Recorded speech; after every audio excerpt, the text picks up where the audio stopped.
Good morning. How's everybody doing? Sure you're doing just great.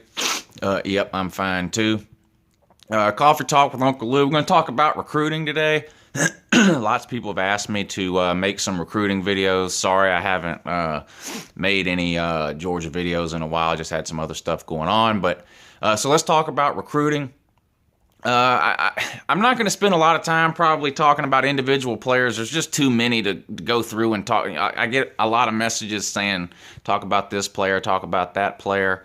I'll touch on a few players, but there's just too many for me to go in and give my opinions on it. Every single player that UGA is meeting with or targeting or whatever. But so I'm just going to give some general thoughts about recruiting in general. But one of the things that keeps coming up is, a couple of things really, is first off is recruiting rankings and which team, LSU is rated number 1 this week or next week it's whoever, or, Alabama's had the number 1 recruiting class so many years in a row and, that kind of thing. And you got, certain people, the recruiting rankings don't matter. You got, it's just potential. You don't know what you got until you get them out on the field. Well, that's true to a certain degree.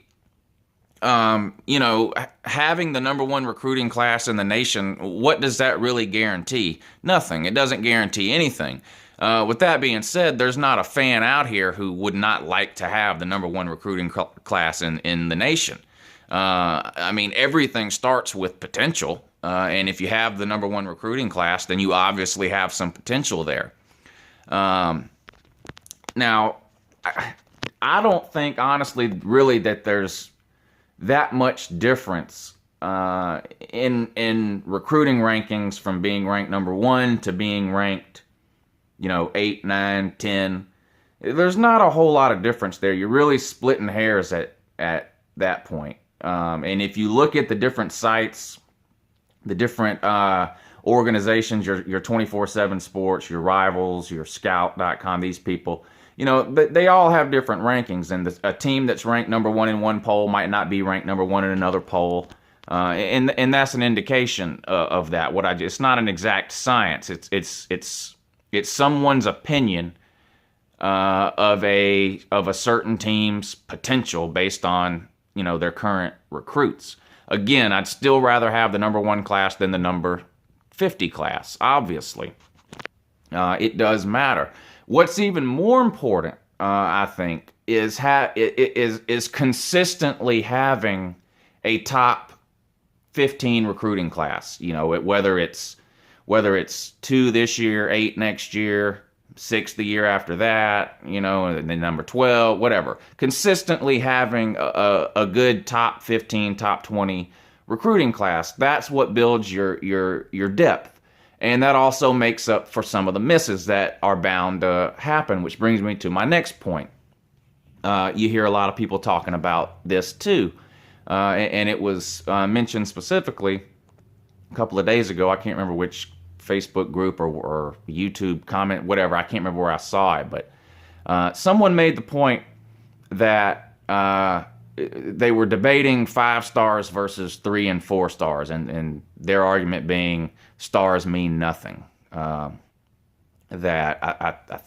paraphrasing here, but basically the comment that they made was way more 3 and 4 stars become All-Americans than 5 stars. Well, that's true. But it's a numbers game. There aren't enough 5 stars. There aren't enough 5 stars for the All-American team to be made up of all 5 stars. That's like saying that there's more NFL players in the Pro Bowl who were drafted in rounds 3 through 7 than were drafted in rounds 1 and 2. Well, duh. There's way more players drafted in rounds 3 through 7 than there are in rounds 1 through 2. And there's 5 times as many, I don't know, I'm making it up, I don't know, it might be more, there's way more 3 and 4 stars than there are 5 stars. So, of course, you're going to have more 3 and 4 star guys that go on to become, All-Americans or All-Conference players or high NFL draft picks or superstars for your team or whatever. And yes, you're going to have some 5 stars that don't pan out. that doesn't mean the whole ranking and the star system and all that is a waste. Doesn't mean that at all. There's been number one draft picks in the NFL who never amounted to anything, period. Ryan Leaf comes to mind. I mean, there's all kinds of people you can name that were drafted really high in the NFL.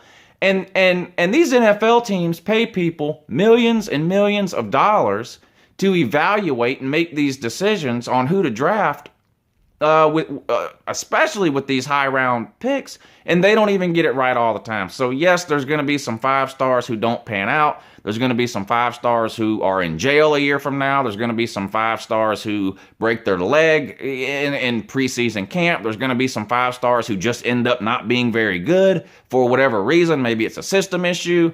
Maybe maybe they don't have it up here. Well, whatever the case may be, you're going to have that, and then you're going to have the 3-star that only got offered 1 scholarship and ends up winning the Heisman Trophy or an all-American or all-conference player for 3 years in a row or whatever. So, yes, that stuff happens. It doesn't mean that the whole recruiting star system and the recruiting team ranking system is a waste or is pointless. If nothing else, it gives idiots like me something to talk about and complain about, when there's no actual football being played. And to be honest, that's what the star system and the ranking system, it's intended to keep fans busy. The coaches don't care about that. They go out and make their own independent evaluations. Look, these teams aren't recruiting Mecole Hardman because 24/7 says he's the best athlete in America. You're dumb if you think that's the case. These teams have known who Mecole Hardman was since he was in 8th grade. So get real. The ranking system and the star system is gravy for the brain of fans. That's all it is. It's something to keep us entertained, something to give us... We have to have something to argue about all the time as fans. That's just the way it is. That's just the way it is. Go around and look in the comment sections of these Facebook groups. It's nothing but arguing, and there's not a football game being played. Not one. They're arguing about which team has the better cheerleaders. They're arguing about which team has the better stadium, the better uniform, recruiting rankings, who's going to have the better recruit, teams paying recruits. They'll argue about anything, period. They're arguing about, whose quarterback was better in 1992.